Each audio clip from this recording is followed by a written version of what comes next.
Greece, the heads of the country's three-way coalition government are resuming talks tomorrow to try and reach a compromise on the fate of the state broadcaster ERT. This after the country's highest court ruled that the Prime Minister's unilateral decision to shut ERT was illegal. But the court did not reject the closure of the broadcaster outright, allowing all parties to claim a degree of victory. Finance Minister Yanis Stournaras said the decision could see broadcast restart as soon as possible. Athens has been scrambling to quell anger surrounding the ERT decision after protesters took to the streets last week, posing a fresh challenge to the government after just 1 year after elections. Joining us from New York, Elena Panaritis, economist and founder of Thought for Action and a former member of the Greek Parliament. Elena, thanks very much indeed for joining us. On the one hand, if you're overseas, you look at what's going on around ERT and you say, is this more symptomatic actually of a wider problem here that we have in Greece of actually getting some structural change, whether you agree or not with what you should do with ERT? Well, I completely agree with that.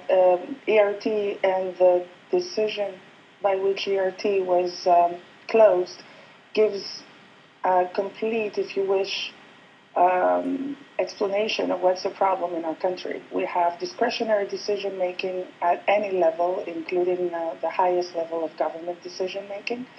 And the wider problem is that we don't really have a very well-functioning public service and public sector. We do need to do structural reforms within the public sector.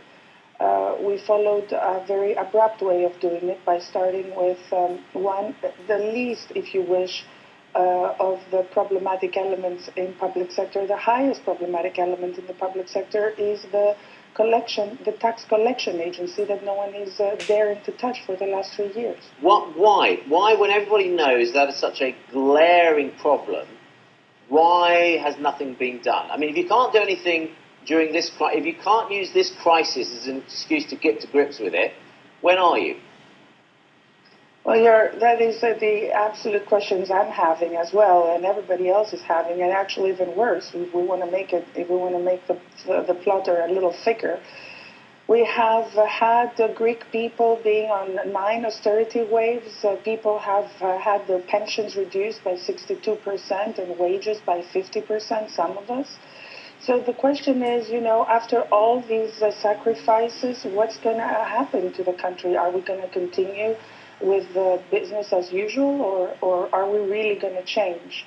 And that's a big question that political leaders are asked to provide an answer for. And frankly speaking, I don't think they're really giving one. What will happen if they continue not to give an answer, do you think? Because you say the people feel like they've made a huge sacrifice, and yet nothing seems to have changed.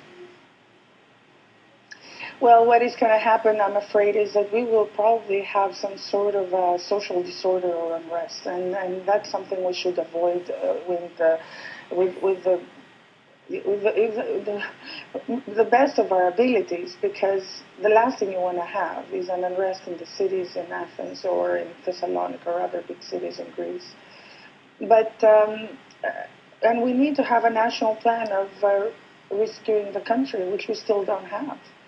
3 years in the crisis, we still don't know how to move ahead and where we want the country to get to. So we really need to generate trust again, trust between the citizens and the state, and we need to generate trust also among politicians themselves.